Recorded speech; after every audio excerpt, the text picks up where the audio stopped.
Good evening, everybody. I'd like to call this meeting to order. Just a little housekeeping. In accordance with the requirements of the Open Public Meeting Act, Chapter 231, PL 1975, I wish to announce that the New Jersey Open Public Meeting Law was enacted to ensure the right of the public to have advance notice and to attend the meetings of public bodies at which any business affecting their interests is discussed or acted upon. In accordance with the provisions of this act, the School Districts of the Chatham's Board of Education has caused notice of this meeting to be published by having the date, time thereof posted in the Board Administrative Offices, sent to the clerks of the borough and the township, the Library of the Chathams, the Chatham Courier, the Daily Record, the Star Ledger, and the Independent Press. Mr. DeQuilla, would you mind doing roll call? No problem. Mr. Gilfillan. Here. Ms. Ciccarelli. Here. Ms. Clark. Here. Mr. Connors. Ms. Cronin. Here. Mr. Franz. Ms. Kenny. Here. Mr. Nonamaker. Here. Ms. Weber. Here, thank you. President and Council. Could everybody please stand and join us for the Pledge of Allegiance? I pledge allegiance To the flag of the United States of America and to the republic for which it stands, one nation, under God, indivisible, with liberty and justice for all. Pretty e-break. Thank you, everybody, for coming out again. I appreciate that.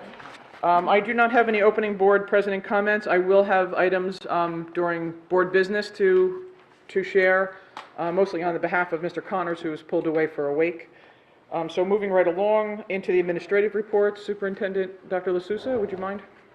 Thank you, Ms. Weber. A couple of items for me. First, under the curriculum section, the first item, the HIB report. This is just to confirm we did not have any HIB reports. We're still working with our attorney on language to kind of clean this up, but so there's no HIB incident contained in this report or some report or resolution. Second item is I've included in your folders the various calendars that we just touched upon last time. Hopeful that maybe during board business you could give that a little bit of discussion just in terms of your preferences and any change or addition that we can make to those so that we can begin to go out to other groups to see what their feedback is on the calendars. I'll just remind everyone that we are doing our annual appointments of all staff on this agenda, except for some of us who require executive county superintendent approval and our paraprofessional staff because there's so many of them and there's a lot of movement there, so we usually wait a little bit longer for them. And then I just wanted to mention our kindergarten enrollment right now is at about 210 students in the registration pipeline. That is about 30 students fewer than this time last year. So we actually are a little bit down, but our first grade enrollment, that is kids going into first grade next year, we have about 60 students. So in terms of the demographic, the most recent demographic report, we're a little bit high on the first grade side and a little bit low on the kindergarten side. So we're continuing to monitor those numbers. We'll do so right through the end of the year, of course, and into the summertime. The only place where we seem a little bit tight right now is Southern Boulevard School moving into first grade. So again, like in previous years, we'll continue to kind of keep tabs on the number of students that we have. And as the school year ends and there's movement in both directions, we'll just make sure that we are staffed appropriately and are accommodating all of the kids who are coming our way. Doctor, can I just follow up? In the kindergarten enrollment, was there any one school that was down, or was it across all three? All three of them are down a little bit, so it's pretty uniform. Dr. LaSousa, when you say fewer than last year, what's fewer? We had like almost exactly 240 students in kindergarten at this time last year. In the registration, I'll call it the pipeline. Some people have brought in all their documents, some have pre-registered, but they haven't completed the process. So we were about 240, now we're 210. It was down about 30. Mm-hmm. That would be about 10 per school? Roughly 10 per school, I'd say that's right. Thank you. And for kindergarten, don't you get a lot of folks in over the summer? We do. It's Isn't that summer's always. when the majority of folks come in, or not majority? No, usually we have about, like this year, I think we have 245 kids roughly in kindergarten right now. So we had some students who ended up backing out last year to go to full day programs or for some other reason, and then we had a bunch of kids that registered throughout the summer. So it's always a little bit of an unknown in terms of how many kids ultimately end up coming. Okay. So you'll just keep us posted going will do forward that. at each board meeting? Yes. Thank you very much. Does anybody else have any additional questions for Dr. LaSousa? No, everybody's good? Very good. Mr. DeQuilla, over to the business administrator. I have nothing to report at this time. All right. Thank you very much. Moving on to committee reports, personnel. Ms. Clark, would you mind lead us off? We have not met since our last meeting. Excellent, very good. Curriculum, Ms. Kenny. Curriculum has not met since the last meeting as well. Finance and facilities, Mr. Gilfillan. Yes, finance, oh, hold on a sec. Finance facility met just before tonight's meeting. A very focused conversation in terms of what the next steps are in terms of a potential referendum and the goals of that said referendum, looking at it in terms of what we can do with the existing facilities, potentially adding facilities in a different way than we had previously proposed, and we continue to look at ways that we can increase community input. That could be down to surveys, it could be other different things that we will continue to discuss. We did spend a little bit of time on the pension reform and how that potentially can impact the district as well as the local borough and township financial situation, and we meet again May 27th. Thank you, Matt, I appreciate it. Policy and planning, Mr. Franz is not here, but they have not met. They have not met since our last meeting. Moving on to liaison reports, Mr. Connors is not here. Ms. Clark, Chatham Township. Nothing to report from the township. Back to Mr. Connors, who is not here. The athletic boosters are meeting tomorrow night at 7:30 at the high school media center, right in the library. I think the time was moved from 7 to 7:30 just today, if anybody's planning on going. It's posted on the high school website if you want to double check the time. And, music theater boosters, that's me. So I just wanted to say congratulations to the 215 students who traveled to Hershey, Pennsylvania.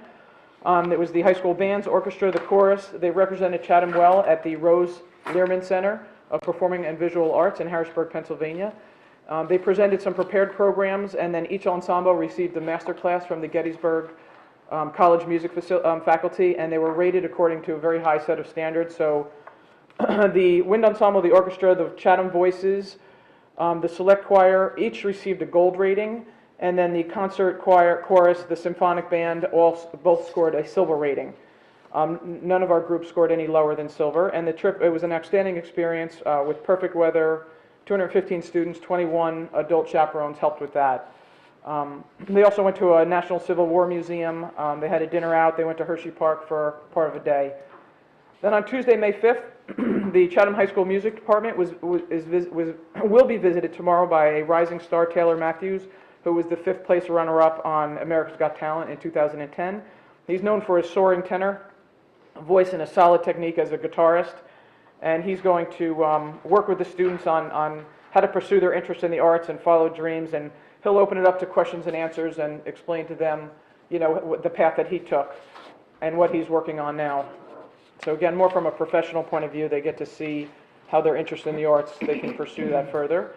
The annual instrumental demonstration will take place Wednesday, the May 6th. This is at Washington, Milton Avenue, and Southern Boulevard, where the third graders are introduced to some string instruments to see which ones they might want to pursue as they go on into Lafayette Avenue School.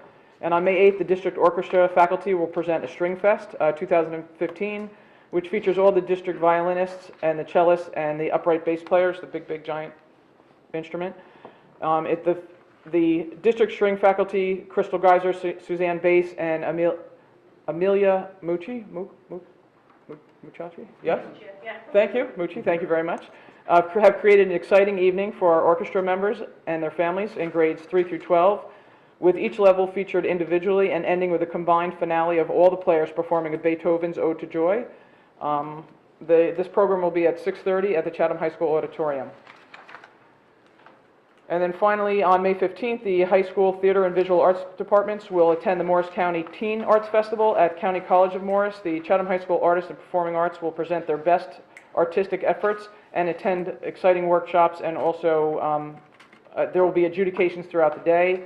On the same day, the Chatham Middle School 8th grade band, chorus, and orchestra will travel to Dorney Park for their annual adjudication performances, and then spend the music in the park in the morning, and then have some time together in the afternoon at the Dorney Park attractions. Okay, thank you. Moving on to Chatham Education Foundation. Ms. Kenny? Yes, nothing to report at this time. Thank you very much. Mr. Nonamaker, Recreation? Yes, recreation has not met since our last meeting. Very good, thank you. And Ms. Cronin, PTO District Cabinet meeting? And open meeting tomorrow at 12. Tomorrow at 12 in this building? Yes. Okay. We haven't had those in person. Okay. Wednesday at 12. I'm sorry, Wednesday at 12. tomorrow? Wednesday. Oh, it's Wednesday at 12? Oh, it's tomorrow, Wednesday, I'm sorry. You know what I think we'll have all day tonight? It's Wednesday. Well, you just got another, Wednesday. you just got a day It's back. Wednesday, thank you. Thank you. Wednesday at 12 for Wednesday the, at 12. in this building. I would like to pass a motion to pass the minutes, have the minutes approved from the April 27th public session. There was no executive session that evening. I'll second. Wow. Beat you, John. Slow. All in favor? Aye. Opposed? Abstentions? Passes 7-0. Thank you. We have our first opportunity for public commentary. There's also, then we'll go through the regular agenda items, and then there's another opportunity at the end for additional public commentary. If you wouldn't mind just stepping up to the mic, introducing yourself, signing in any order you particularly choose. Good evening. Good evening. Marielle Kolker, Chatham Township resident. I'm here on behalf of Chatham Education Foundation and the 647 donors that have contributed to our fund. Tonight I have two checks for you. A $4,000 check for 2 scholarships, one female and one male for the graduating seniors that your school will be, that you guys will administer for us in Chatham Education Foundation's name. And I also have a check for $3,442.10 for 3 grants, all of which go to Washington Avenue School. We have Touch Phonics, which is help with at-risk students with the phonics program. History on Wheels, which is the New Jersey State history. And Engaging Young Readers, which is 194 books for the lower grades. And so year-to-date, that brings us, those are all literacy. We've had a lot of literacy grants come through this year, which is very gratifying with all the technology that we've also seen come through. We have year-to-date grants, including, well, we have over $92,000 this year gone to all of the schools in Chatham. And then we also have year-to-date, because we are, excuse me, not year-to-date, but since our inception, in the 10 years that we've been here, we have given over $938,000 to the Chatham Education. We also did approve the STEM Summer Institute for the 3rd year in a row, which is, as you know, Shay Coleman and Mr. Eric Yates, who are here with us tonight. And they are approved. That's not included in the grant because they are, it's a capped, we don't know how many people are registering yet. So as soon as that becomes apparent, then we'll put that in. Okay? So thank you very much. Thank you. Thank you. I've got a celebration when we hit the million mark. Thank you very much. Oh, yeah, please.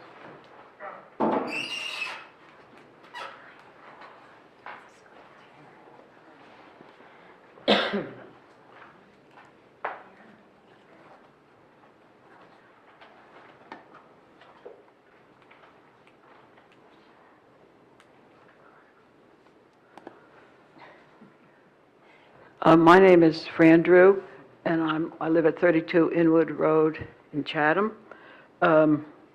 Earlier, I heard Matthew, I'm sorry, I don't know your last name. Matt's good. Mentioned you look into ways to increase community input. And one question I have is, would the Board of Education be willing to put your meeting dates in the calendar? That would help tremendously. I know we in the borough, I don't know what happens in the township, get this calendar every year, and it has the dates of everything in it. council meetings, planning board, and if it had the BOE meetings, Yeah. I think that would be really good. That's a great idea. We can check with Mayor Harris and see if that's, obviously, we don't have control of that calendar, but we could certainly inquire. Well, I checked with Kathy Baldwin, who puts the calendar together. You have an in. Huh? You have an in. Well, they'd be very willing to do that. It hasn't been in the last couple of years, and so that's why I'm suggesting that maybe somebody get in touch with Kathy Baldwin or Robin Klein, and when they put the calendar together, they can put it in. It's really a great way for residents to participate, which would be good. Second, I'm curious. I've learned a lot in the last 3 or 4 months with regard to what's happening in education and the Board of Education.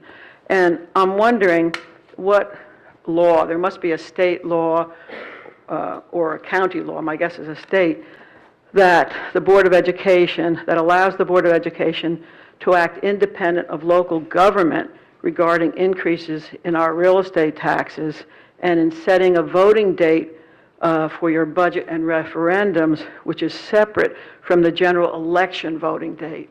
So is there some guideline or some official act that says boards of education do this?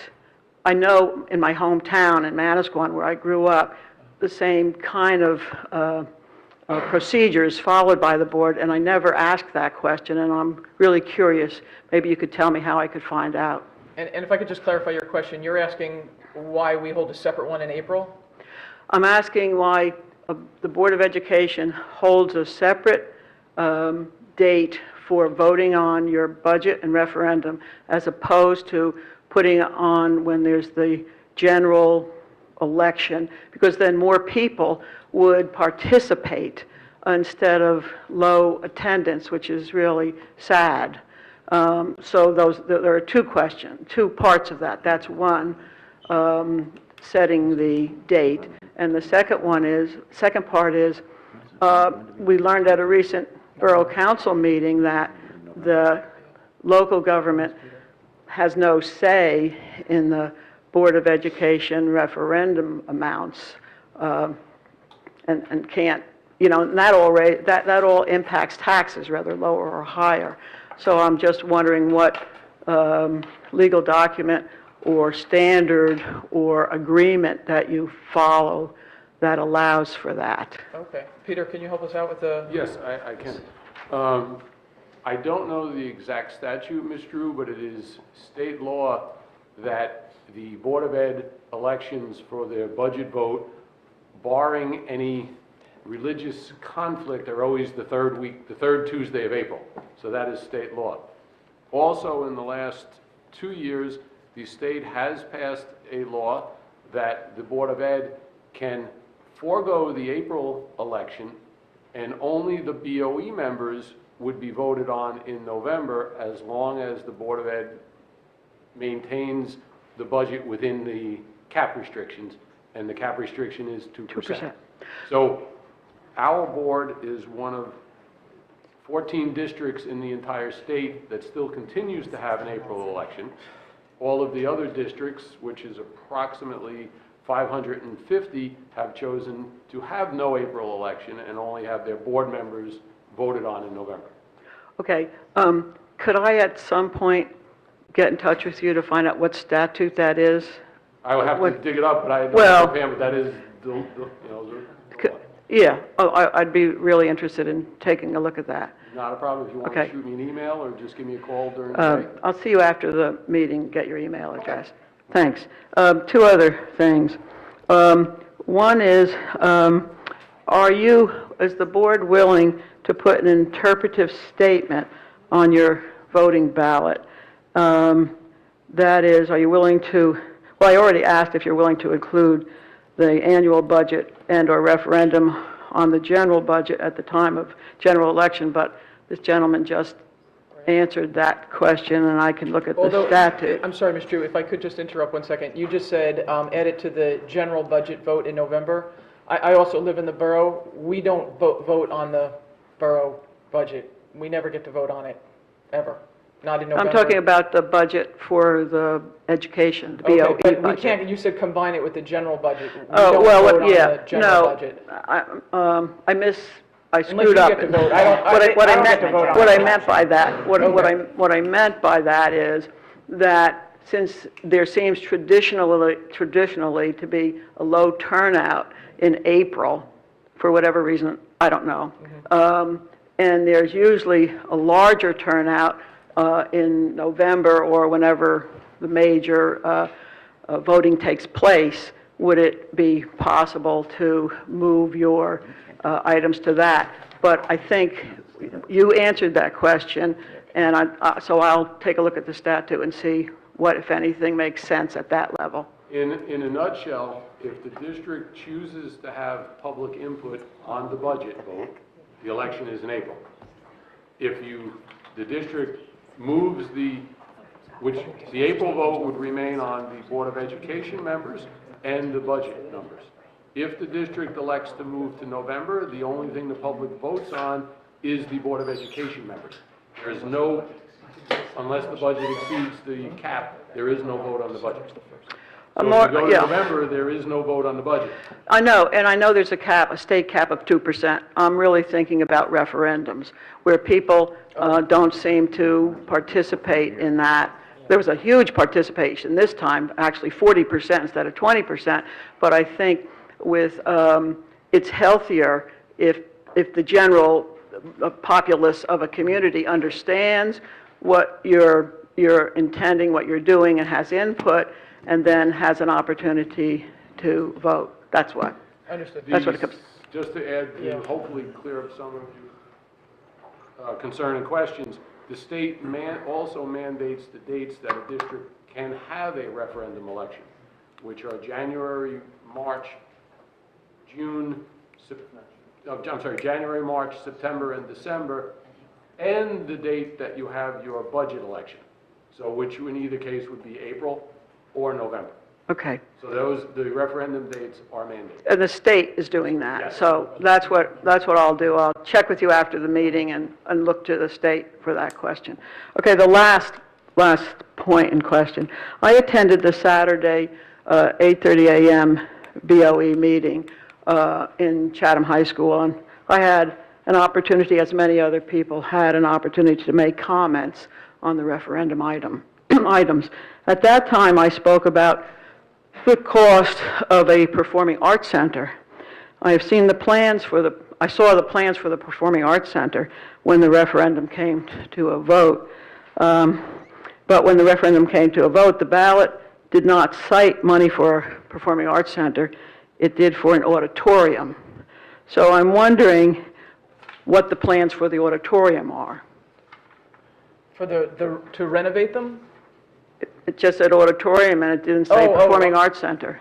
You're asking about the previous referendum, correct?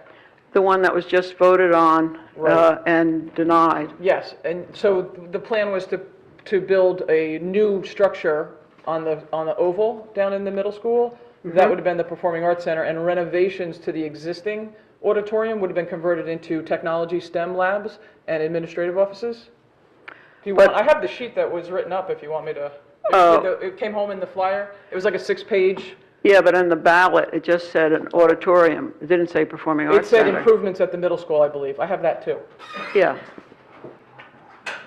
But I'm sorry, do you have a question on it? It said improvements at the middle school, but I don't. But I guess I'm missing your wasn't question. there a Performing Arts Center in the referendum that was discussed on Saturday at the Yes. Chatham High School? Yes. So what, did you eliminate the Performing Arts Center? No, it was lumped into all of the improvements at the middle school, which was the new structure, the renovation of the old structure, and which would have been the additional classrooms. Okay, so are you saying that on the ballot, it said Performing Arts Center that people voted No. on? It didn't. No, it did not say the words Performing Arts Center. It said auditorium. I think it said improvements to the middle school, but I'm digging it out now. Why did you take off Performing Arts Center, which was $10 million? It was included in the Yeah, it was included. improvement number, and there was some kind of potato with the entire township and the borough, whether it was an auditorium or whether it was a performing arts. I don't think it was a potato. I would suggest that it was misleading, and I was very upset to see that. I think that if any organization wants to have a trust, especially in the people that are contributing to your overall budget and monies, you've got to maintain that trust. And to take Performing Arts Center out at that point and call it an auditorium, I suggest was not ethical. Although we did, I hear you, I understand your disappointment. I may also say that we did do over 20 presentations, sent home mailers, opened up the public, and we never hid any piece of that. It was always on many slides, sent to every single resident, and I hear you. I agree with you. But I we think that did- was great, but putting it when you vote and then also not having an interpretive statement. Yes. I know some people came That would've out been of the helpful. voting, I know some people who came out and they said, we were very confused by this. And another thing I heard, and this is hearsay, but I'm going to pass it on to you Sure. anyway, because I don't know where you get the proctors. From two different people, I heard that proctors were encouraging yes votes. And that's interesting, because I heard the opposite. Well, okay, so it's all hearsay, but again, I think maybe proctors need to be instructed that they should remain totally neutral. Yeah. That's- So, think I know so. it was a really a very difficult I agree. situation, but I think it's a good idea when you have proctors, maybe remind them if they don't want to do that, then Or just get new Stay ones, home. maybe not use the same ones again. Just Perhaps, get a whole yeah. new set, if this set is an Yeah. issue. We don't pick them, but Mr. DeQuilla, you look like you're... Yes, for the record, the election workers are supplied by both the borough and the township. The Yeah. district has nothing to do with them, and they follow their rules from the borough clerk and the township clerk. well, then perhaps I'll chat with both clerks, and I'd be happy to do that. That would be And great. With regard to the interpretive statement, is it possible to, going forward, to have an interpretive statement? Yes. Which makes things I think that would clearer? make sense. In fact, quite honestly, it only benefits us as well as Yes. the public. If it were, again, having had done 20 some odd presentations, sent home flyers, held public meetings, on hindsight, we should have had Yeah. an interpretive statement, but because it was so much in the news, honestly, I didn't know anybody would be walking into the polls not understanding any element of that. Well, maybe it's all us old people. No, I think you were the most informed, but thank you. Yeah. Thank you very much. Oh, thank you very much, Mr. I appreciate it. You don't happen to know when Kathy Baldwin puts out the calendar, do you? It's quite late in the year. Okay. I know that even around November of this past year, they were still trying to get some details. So I would say if you knew by late October, November, Perfect. you'd be able to get in the calendar. And I think that'll make a really big Okay. positive difference. All right. Ma'am, is that your only copy, No, would you like this copy? please, if you don't mind? This is the borough. I assume the township has a symbol there? Yes? I get that. No, I have 12 of those. It's recycling days on there. No, those are great calendars. I use that all the time in the borough. Thank you.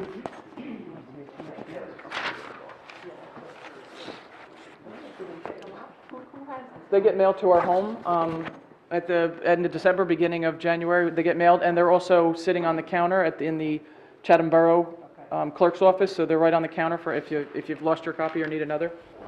I don't know how the township handles it, so I apologize.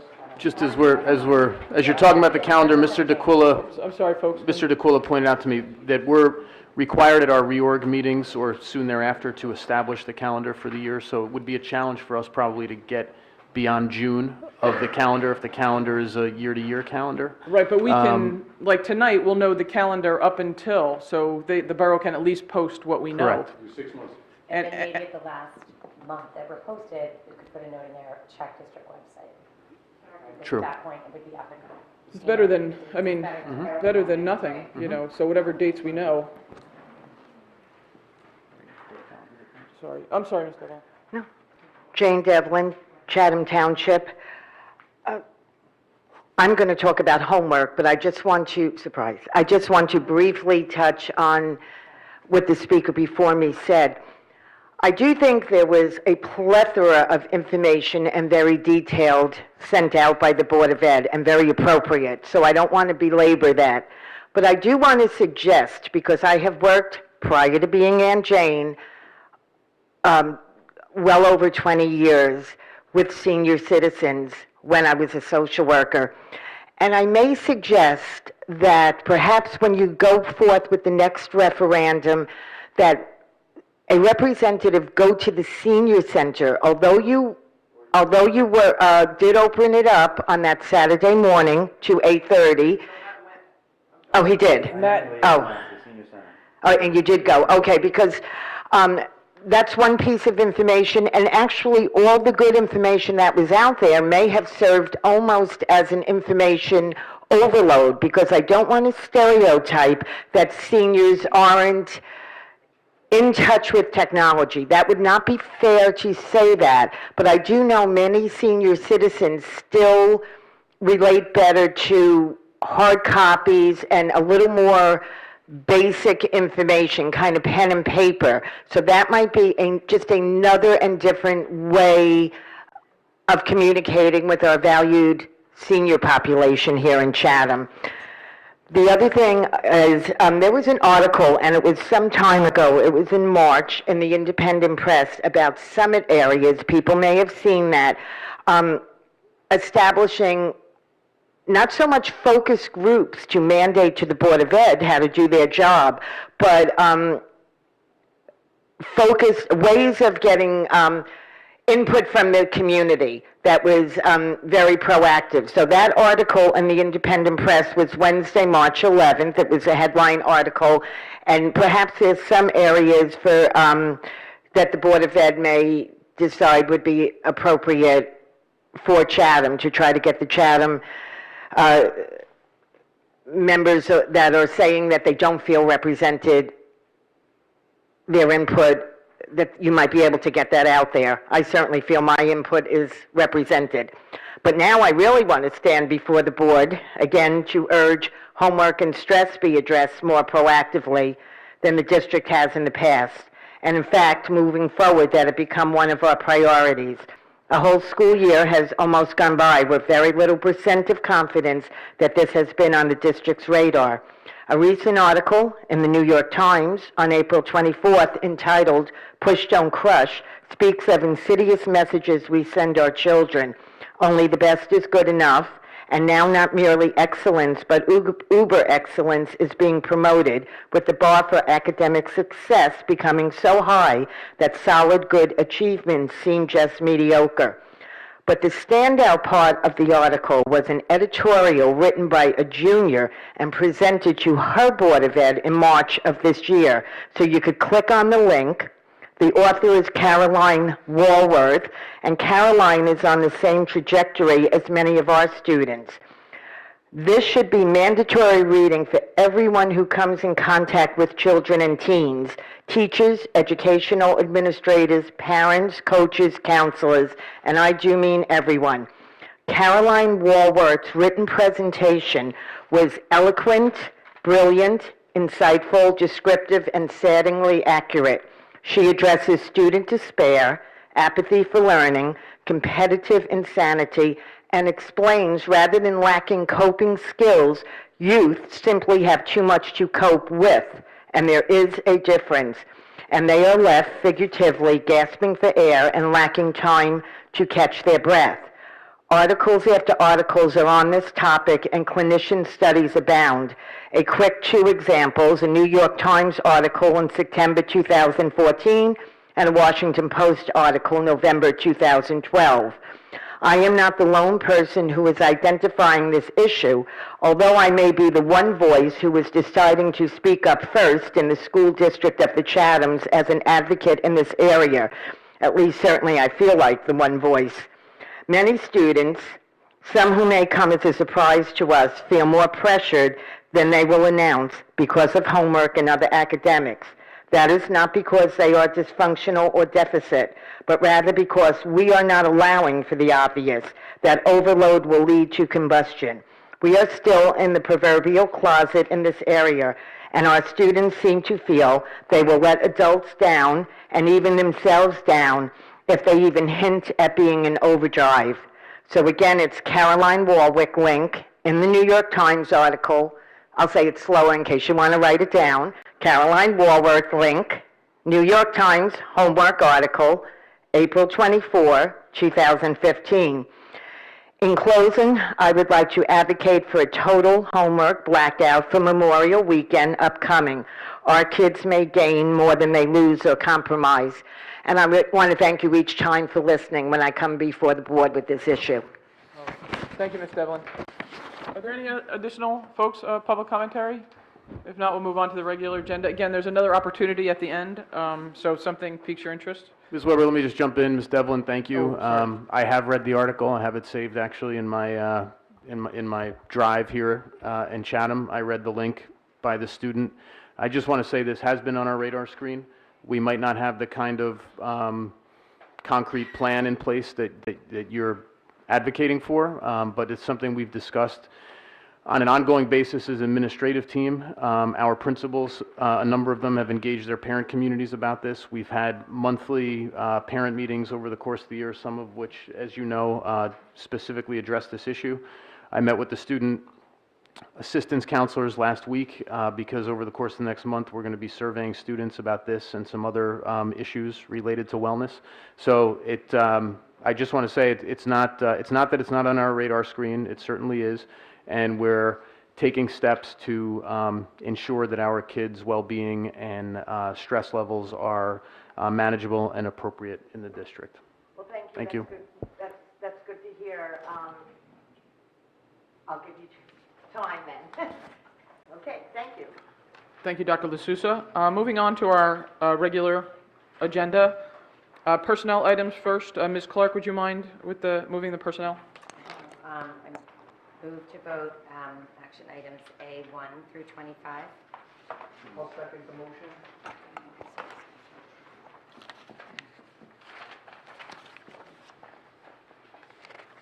Does anybody have any questions for Ms. Grant or Dr. LaSousa? Or Ms. Clark, bless you?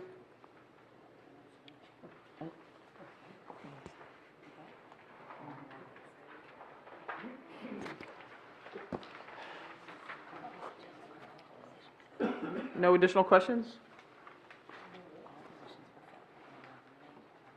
I just want to clarify one question. I know that are any of these positions going to be posted externally, or are they all, I didn't see.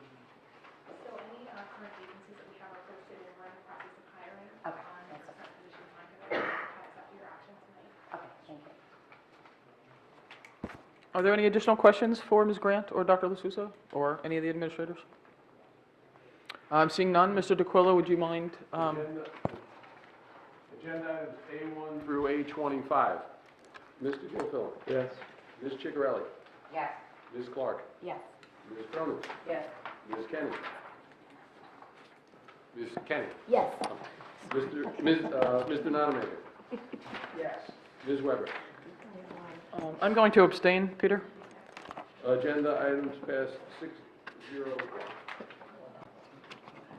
Thank you very much. Moving on to finance and facilities, Mr. Gilfillan. Just like to move action items B1 through 3, I'll second the motion. and 2 of them include the donations from the Chatham Education Foundation that we spoke to prior.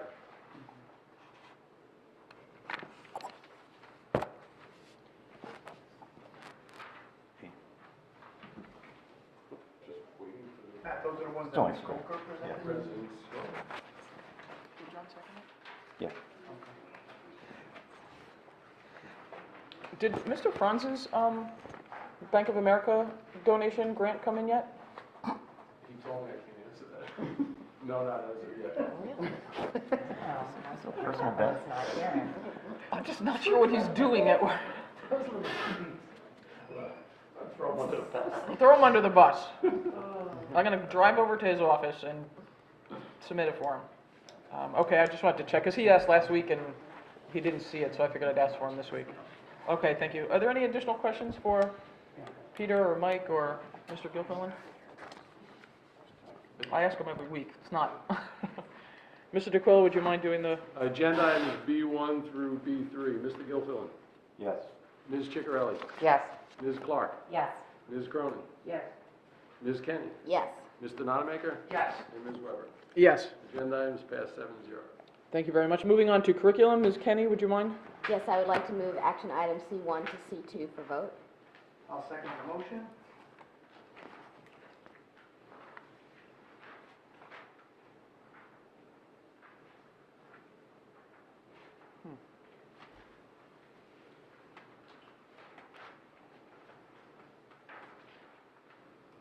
And Dr. Lusus, I know you mentioned at the beginning, are we still working with our board attorneys on the phrasing of that, just so that we're in compliance of the C1? Yes, and I've got a call with him tomorrow morning. Okay. So, Any other? should we remove that then? No, it just says that there was no items to report. It's going to be reworded, but Dr. LaSousa said at the beginning that there is no items this, from the period of the last meeting till Oh. tonight. It's only been a week, I mean, we met last week. Okay. Not that, I mean, we only have one or two, but there's 0 this week. Are there additional questions on essentially the one item on the agenda? No? Seeing none? Mr. DeQuilla? Agenda items C1 and C2. Mr. Gilfillan. Yes. Ms. Ciccarelli. Yes. Ms. Clark. Yes. Ms. Cronin. Yes. Ms. Kenny. Yes. Mr. Notemaker. Yes. And Ms. Weber. Yes, thank you. Agenda items passed 7-0. There are no policy items today, so moving on to the reorganization. I would like to move reorg items E1. I'll second the motion. Excellent.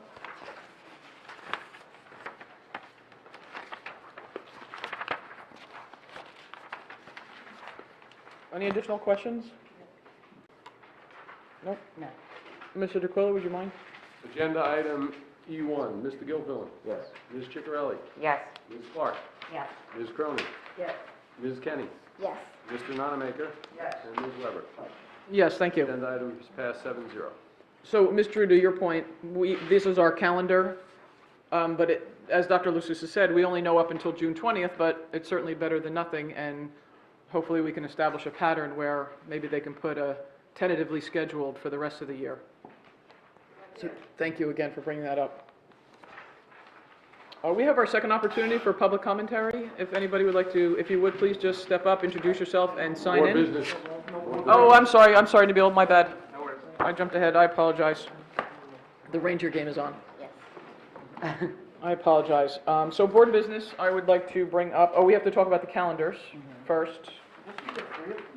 There were 3 calendars that we were looking at. One was about to the next year's spring break, we may need to move, and I believe the recommendation is to possibly move it away from the park and the AP testing. So, John, if you look in your folder, the one that... Yeah, the last week's, the other one's, Yeah, Yeah, I did not include next year's calendar just because it was, I'm going to hand it to him. oh, okay. I have it Yep. right here, and I have it. Thank you. Does anyone else need that? Okay. So the issue that we brought up last week was the park testing and AP testing. Unfortunately, some of the scheduling falls where our spring break is, and it would be a disadvantage to the students where the break falls now in instructional time. So correct me if I'm wrong, Dr. LaSousa, the recommendation is to move it closer to Easter, is that? Yeah, the feedback from, the high school, which is where the AP testing occurs, is that the closer it could be to Easter, the better, because Okay. the more distance then there would be between the break and the AP exams if we've got to do park in the middle of that. And we did reach out to the DOE to find out if we can move the testing window, but we have not heard back from them yet. Okay, but right now, to ensure that the students have enough instructional time, the more conservative approach would just be to move the spring break. And as Ms. Kenny pointed out, you cannot purchase airfare more than a year in advance, correct? So we can't be messing up too many, No, I mean, unless someone has, I mean, they might have a previous commitment. correct, a commitment, but What are the current dates for park for next year, for that time frame? Do you remember, Karen, when they start? Are we assuming it's I want following? to say they're April 18 through, I'm pretty sure begins the 18th. So we'd have 1 week where we have to do park that week, Right. at least for, most juniors and sophomores. And the AP tests start the first week of May? Yes, first 2 weeks of May. Okay, thank you. now, do you need board action to move that calendar, or do you want to propose it for the 18th? I'm not sure how you want to proceed. We could do either one of those things. Yeah, I think we do need board action to officially alter the But calendar. you're not asking for that tonight, right? We don't have to have it tonight, and it would be helpful if we knew that was the direction we were headed, then I'd be able to communicate that Okay. definitively to people and I start believe making that's the arrangements. direction. I don't want to speak for the rest of the board. I know Ms. Kenny has spoken out. Yeah, I think it makes sense to do that. Okay. So which week would you want the vacation to move to? But now that I've given my calendar to Mr. Nonamaker, Do we, closer to, April 11th? just a real quick question, Mike. Do we not have a concern with park being so close to AP testing that that's kids are beyond our- automatically just? Those are both those dates, we don't get to set. Yeah, I thought we were trying to see if we could switch the park dates, no? we are. The DOE doesn't seem to care that they overlap with park since we've told Got them it. this multiple times. Okay. So And now we're obviously just it's waiting. affecting the whole state anyway, Yeah, so- and apparently they will probably let us move the testing window forward, although we haven't heard back officially yet. Got it, okay, thank you. What are we suggesting? Are we suggesting April 11th? April 11th, I believe, is the suggestion. My concern is I think we originally put it in April, I think we have to keep it in April. You know, if people have planned whatever, they can dovetail on some part of that. I would be reluctant to, I don't think we can put it in March because we're still dealing with our testing in March, aren't we? And snow days, too. Yeah, We want I it to feel be like when we the need it to weather's be in warmer so that April. we're past the snow. So I just, April 11th. and then in terms of teachers, let's just hypothetically say a teacher was counting on and plan their wedding, or, you know, people do plan that more than a year. Do you work with individuals who have contracts and things? Yes. That can provide that with documentation? Yes, So that they're exactly. not penalized, since Yep. we're the one making the change. Okay, thank you. So is the issue that the testing will not be done by April 25th? No, The issue is basically that because of when, we're a district that will not be eager to have park going on while AP testing is taking place. And in fact, it will be an impossibility on certain days. So if we stay away from the 2 weeks when AP testing takes place, the week before the AP testing, we're closed. That means that first week, we have to do the park. If we do the park, we're sucking kids out of their AP classes for multiple days. Then they go on vacation for a week, so they basically miss class for 2 weeks potentially, or at least there's disruption to their schedule for the 2 weeks, and then they come right back and they start AP testing, if their AP tests are scheduled early in the testing window for AP. So, And the area that in red, April 25th, is that Easter? No. Easter's in March. the 16, 17, though, John, is the Easter is closer to that April, which is, yeah, the calendar's in your right hand. So the proposal is the 11th, right? Correct. I don't have it.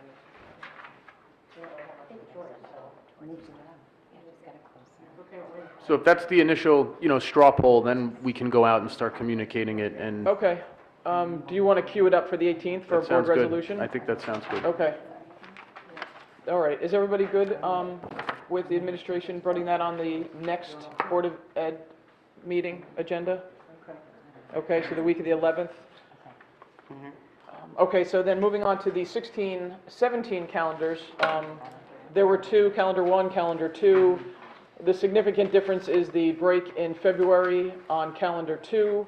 In calendar 1, the school ends on June 20th versus the 23rd. I took a very short straw poll from the folks I came up with, and a lot of them wanted to end school sooner rather than later on the 20th and the 23rd, but that's not to say that's a great scientific method.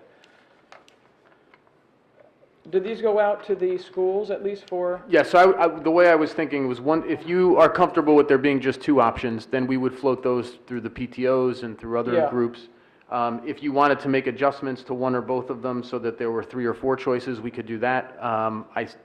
It seems like over recent We always years, we whittle don't really down. need that many. Right. It's helpful It to always whittle them comes down down. to two. Yeah, and this is a pretty straightforward, like, question. Do you want to have a week off in February, and then end school a few days earlier, or do you want to not have a week off in February and, do you want to have the week off in February and end school a few days later? And is there any way on calendar 1 where we graduate on the 20th of June, and that's a Tuesday?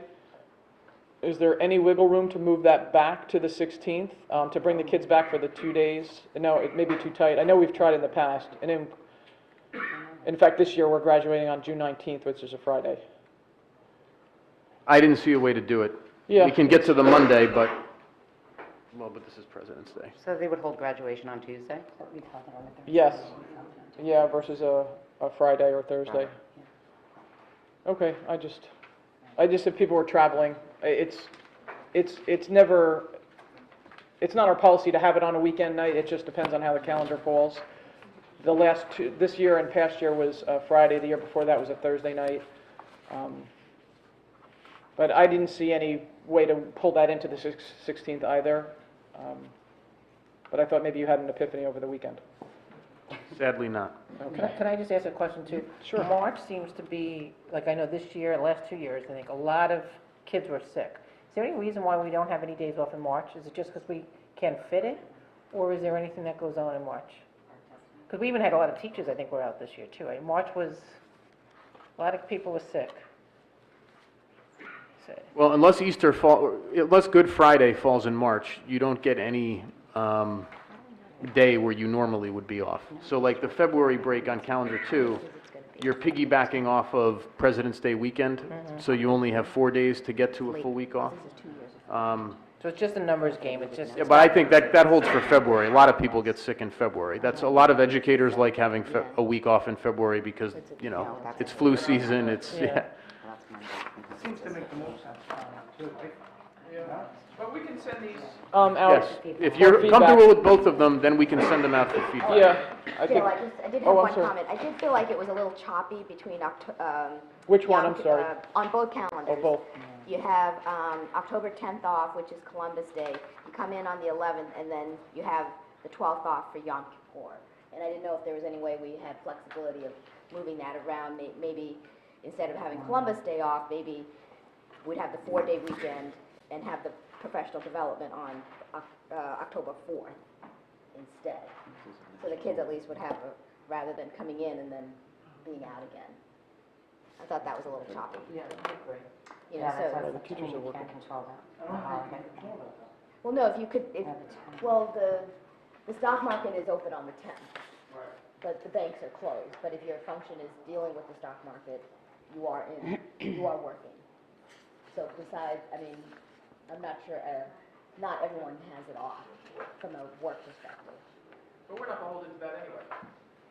We're not beholden to the bank or stock, so, Well, I was just trying to be sensitive to people who might be working, you know. like me. Well, I mean, I just think even. Well, no, if we, They come back, it's kind of out of our, well, I was thinking if maybe we could give, instead of having the professional development on the 10th, we have it on the 4th. And then you'd have a 4-day weekend then. And then have school on the 10th and have school, and no school on the 12th. Throw that. got it. So So- instead of being off Monday, Wednesday, and going to school on Tuesday, making it a long weekend that week before. Yeah, yeah. Or could you make- do that Monday, a delayed opening, do staff development in the morning? So if people are traveling for Columbus Day, if they're coming back, whatever, you could do a delayed opening on the 10th. I don't think you gain anything. Don't you want from to, the delay. don't you want to, I'm just trying to help the people that are don't going you want to to celebrate region. Columbus Day weekend, isn't it? National I have to work, so it doesn't matter.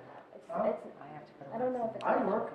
I'm Yeah. saying, I'm Just saying for I'm not kids, I mean, celebrating. it's school, don't you have to recognize it? The school, we're off though that day. Yeah, it's closed. It's an off day. Okay. But I'm saying, it's off for the kids. but Not the teachers. Not for the teachers. Or off apparently, John. Right, but what Lotta's proposing is that it would not be off for the students. Right, move that green box over the October 4th Correct. And they- is the proposal.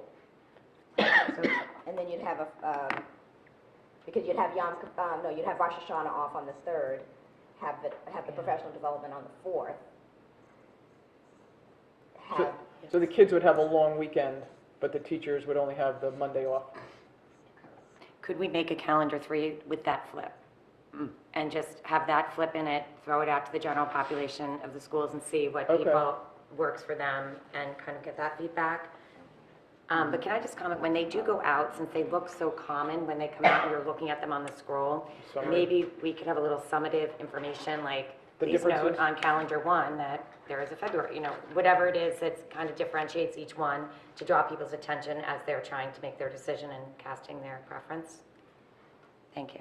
And I also have just one other, if it was possible at all to have possibly a delayed opening on November 1st, the day after Halloween.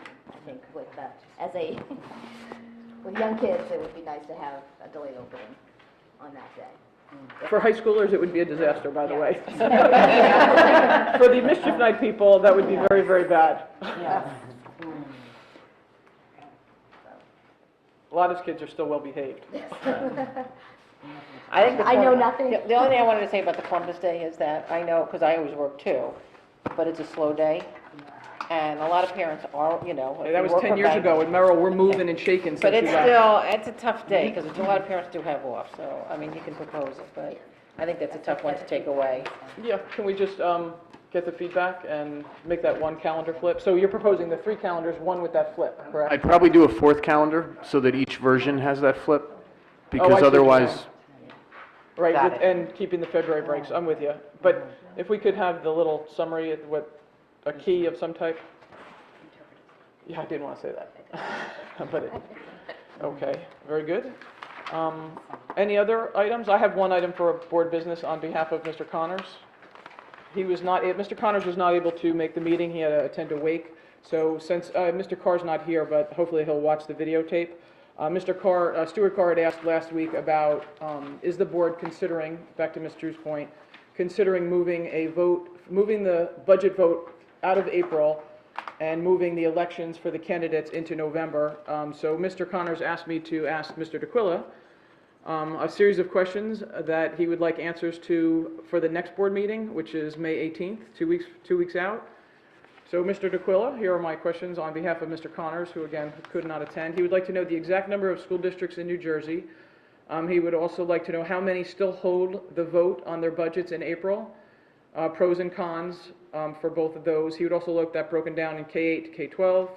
Maybe I added that one. What's the cost for the district to hold the vote in April? What's the cost of the district to hold the elections in November? Of the similar districts that we are often compared to, how many still hold an April budget vote? The public often compares our district to Milburn, Summit, Madison, New Providence, Mountain Lakes, Livingston, and the state, they have the J districts and the peer groups, and also if you can give us Morris County. Bless you.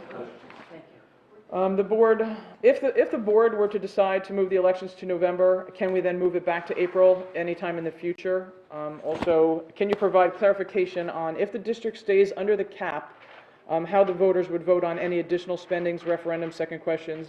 I know you answered that a little bit during Ms. Drew's conversation, but if you could elaborate on that.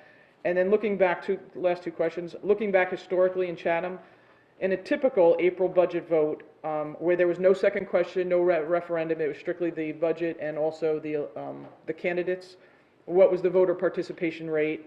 And then conversely, looking back historically, in an April vote where there was a second question or referendum, what has been the participation rate? For example, we know this past April it was 35%, 40 from the borough, 30 from the township, averaging out to 35% participation rate. So those are Mr. Connor's questions. So to Mr. Carr's point, I guess we are starting to talk about it. If you could come back next week, or 2 weeks, I'm sorry, 2 weeks out, May 18th, with some information that Mr. Connors requested so we can begin conversations. Thank you very much. I do not have anything else for board business. Anybody else? No? Okay. Good. I'm sorry. Lottie, you're good? I didn't get Okay, very good, sorry. Sorry, Nabil. We have our second opportunity for public commentary. Thank you. Good evening, everyone. Thank you for the work you do for our community. Nabil Moulin, 131 Southern Boulevard in Chatham. I have 3 small questions. One, there is a significant change in the organization for the supervision in terms of coverage from K to 12 instead of different age groups, which used to be the case for some of those positions.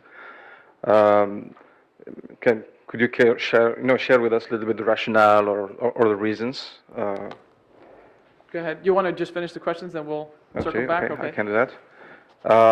In the job descriptions on item 5, there is a line that says, consult with the teachers, parents, staff, district administrators, and in what form is that consultation with the parent will take place? This is the job description of those supervisors in terms of programming. I read that as if there are any changes or new things to come, that parents will be consulted. If you can give us some light on that. And my last question is, in this year's planned board meetings, there are 17 meetings between this election and the next election. Traditionally, it was 22 every year. So there's a reduction in the number of board meetings, if I'm not mistaken. If you could share with us if there is a reason for that, or Sure. because we like these meetings and we like to come and share our opinion. Do you want any particular order those answered, or? No, it's up to you. I'm going to start with the last one, and then I'm going to kick it over to Dr. LaSousa. Yes, we reduced the number by a few meetings to hopefully have additional open curriculum meetings, open finance meeting. We are obligated to have 6 meetings a year, 1 every 2 months. We were having, in fact, we've had 3 in the last 4 weeks. We'll have 3 in 4 weeks. So we're hoping to streamline the meetings to hopefully have additional public sessions. And also, our goal is, as people have asked us multiple times, to not conflict with the borough calendar. So we're going to try and experiment to go opposite the borough so that we can attend the borough, and if the borough liaison has opportunity to attend our meetings, we're going to try that. We just want to get more input, and I know, we conflict every time with the borough meetings, so this will give us an opportunity to not conflict. But then I'm going to ask Dr. LaSousa to answer the administrative questions that you asked. We should expect a few more open meetings? Yeah, that's the hope, yeah. And as Mr. Gilfillan said at the beginning, solicit more input on various projects, so hopefully that will give us additional flexibility, yes. Again, we hold far more than we need to, but it's a process, and, we're going to try this, and if that doesn't work, we'll try something else after that. Alrighty? So, Dr. LaSousa, if you don't mind answering Nabil's other 2 administrative questions? Sure. So parent consultation has no defined form. It depends on the situation, the initiative that's taking place, the number of questions or developments in a particular subject area or discipline. In terms of the organizational structure, from time to time, we evaluate how well we are organized. And we've had a mixture of supervisory and administrative positions in the district. Some have been K-12, like Ms. Romero when she came in and presented a couple meetings ago, and some have been more based on age level. So this move sort of strives to gain a little bit more consistency and efficiency in those positions, and also enables us to work into the group 2 positions that will focus on some of the observation, evaluation, professional development-oriented initiatives and challenges that we have, in part as a result of the changes in the laws recently. So the goal is, of course, for the organization to run as smoothly and efficiently as possible, and there's no net gain of any, positions in this particular reorganization. So that is the expectation to have a more streamlined, long-time planning for the, Yes, that is part of the, there are many, many different models for supervisory structures. One of the benefits of one in which there is more verticality in a given position is that it may facilitate, a more vertical sequence and vision and planning process that can stretch through an entry point in a program down to an exit point.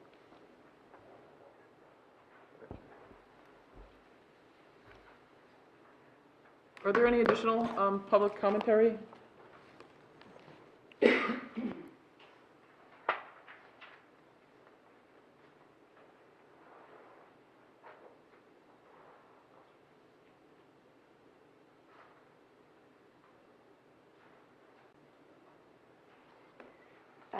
Excuse me, Libby Hilsenrath, 37 Weston Ave in the Borough. I had a question from last week's meeting for Mr. Gilfillan, talking about the referendum, and you said you needed to go back to the arts community to discuss it with them. I'm wondering if you could tell me who the arts community is?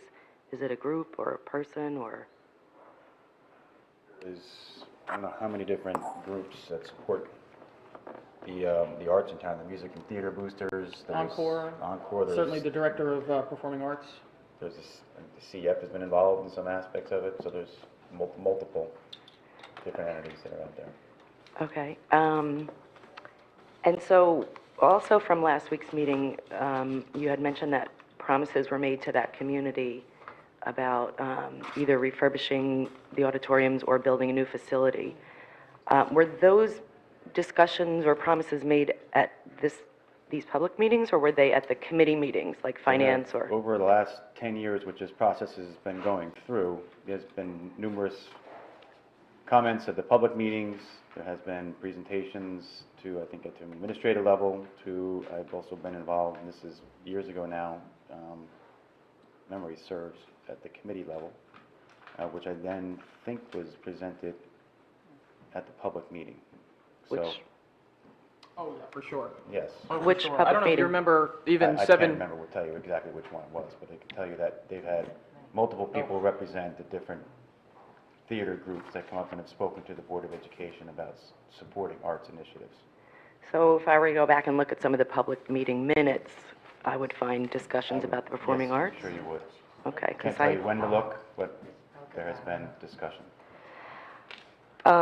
Okay, so I will double check again and see if I can find some. To that point, though, I'd like to ask too, it was brought up last week that there have been goals and laundry lists and plans that both the Finance Committee and Curriculum Committee, for example, have.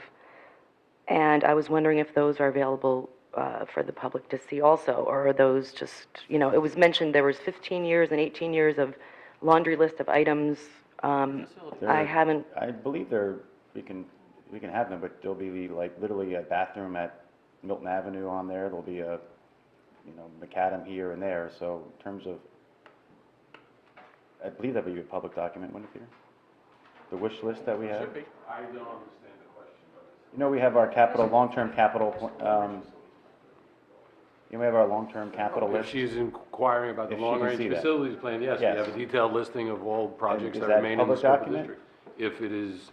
If it is available via Oprah request. If you like it, so, we provide it. I mean, I've seen the comprehensive, the CAFR, CAFR report online. That's not part of it. So I should see somewhere online a long-term capital plan, kind of like the borough has or something like that?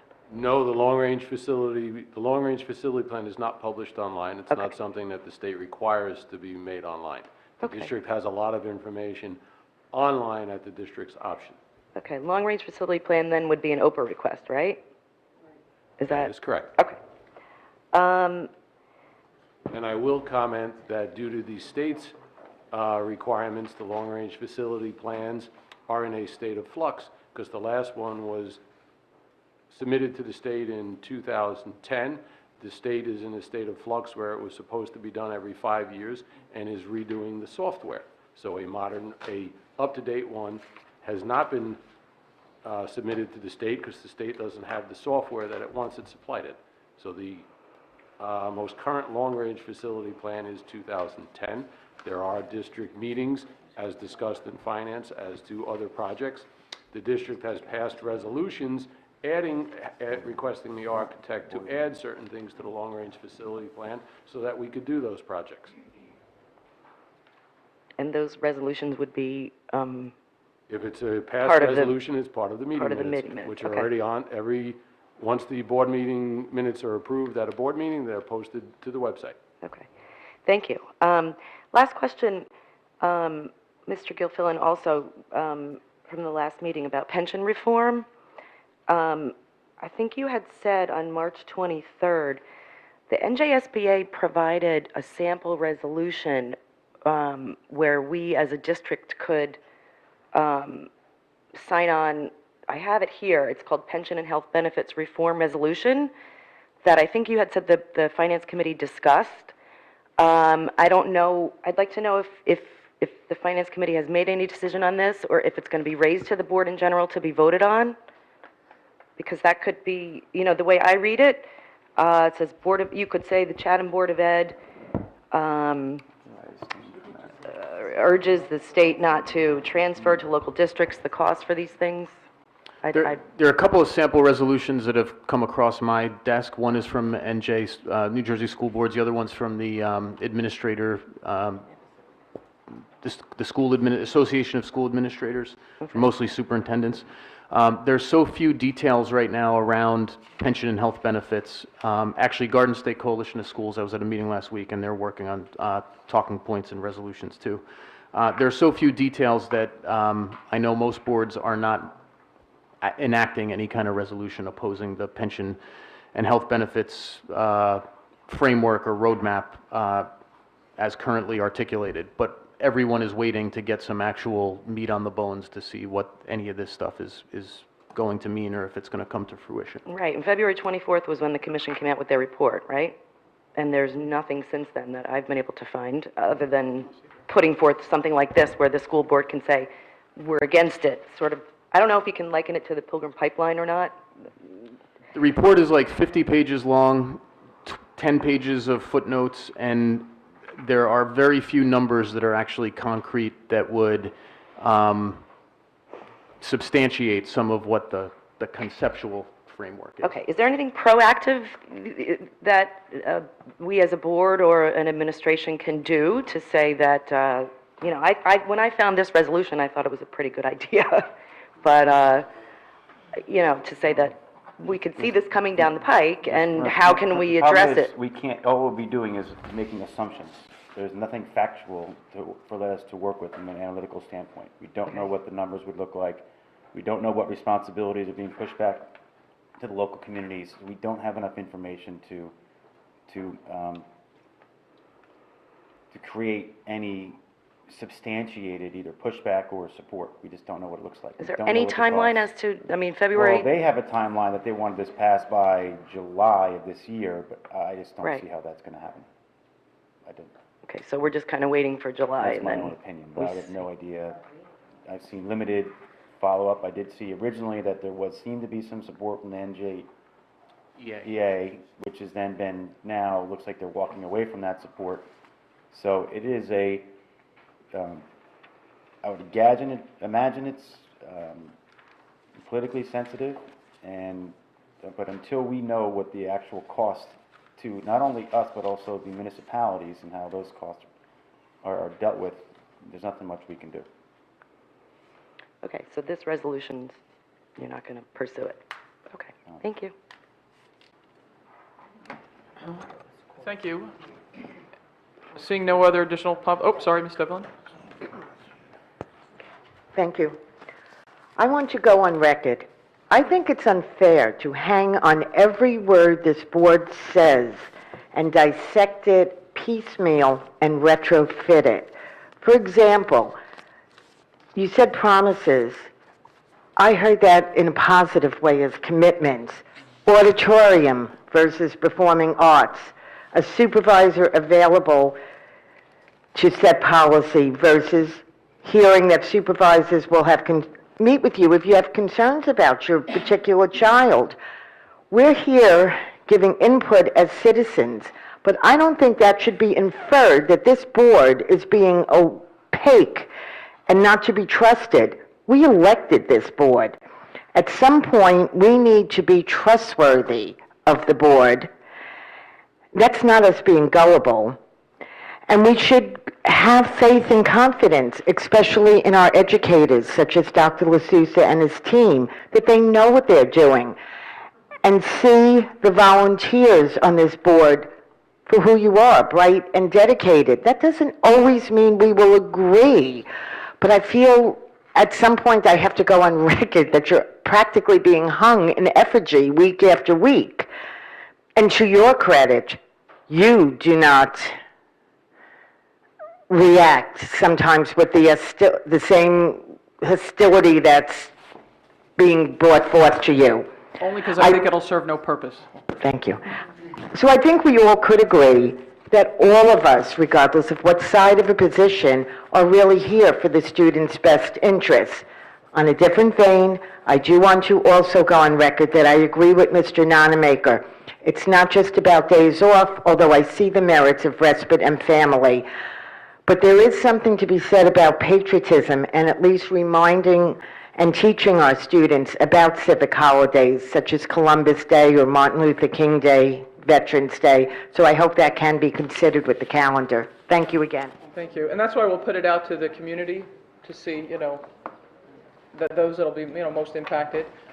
No additional, oh, sorry. I just want to comment, thank you, Jean, for your comments about that, because I think that was, I appreciated it. And Sure. even, everyone here can run. Rich Connors had decided last year he didn't want to run, but no one stepped up to run. So Rich, who's got a very busy practice, stepped up to run again because there was nobody who volunteered. And, these women who were just reelected, no one ran against them. So And these Ms. are public Ciccarelli didn't offices, end up picking everyone up the is bait. welcome to run and sit up here and spend the amount of time. So it's just, I just want to make it clear, we are, thank you, public figures, we are elected, and, anybody can run for office, so, thank you. And there was an, I'd also like to thank you as well for your Yep. kind words. and I know none of us ate dinner tonight with our families, so we're doing our best, and we're trying to take input, and, you can be nasty in the paper, you will not get that back from us. We will not go there. We're just trying to get a job done.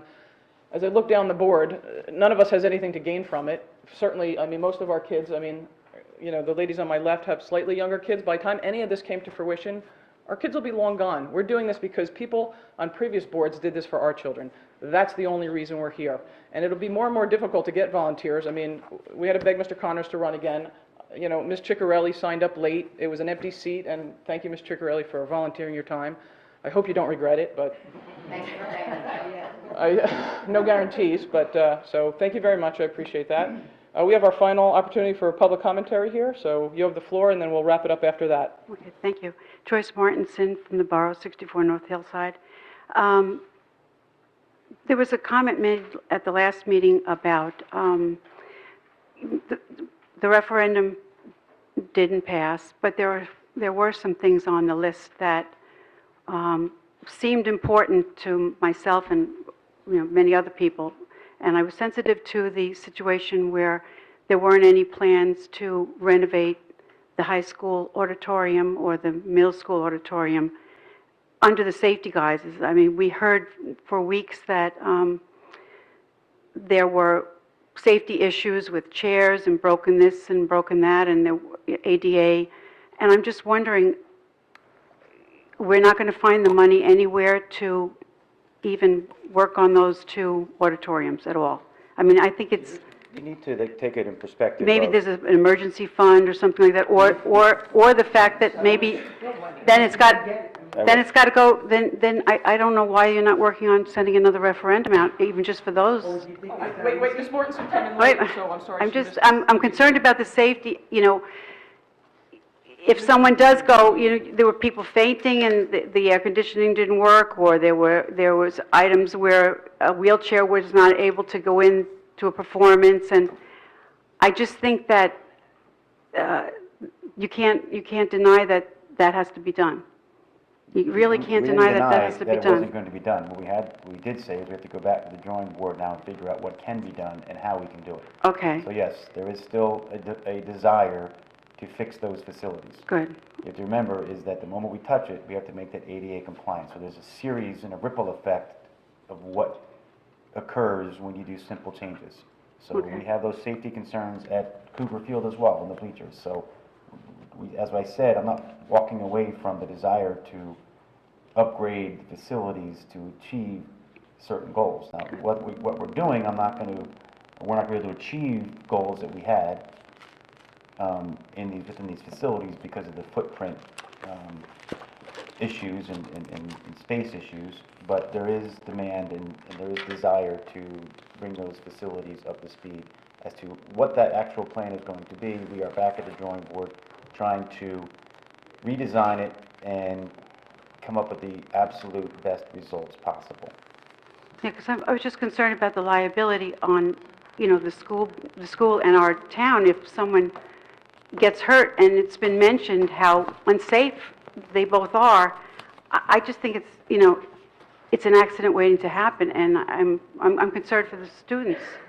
I don't know if there is any kind of an emergency fund or, you No, know. 'cause I think that's just important to be clear on that, too. I mean, we are talking now about what the next steps are gonna be. We've talked about, you know, getting some public input, but there is no emergency, there's no money.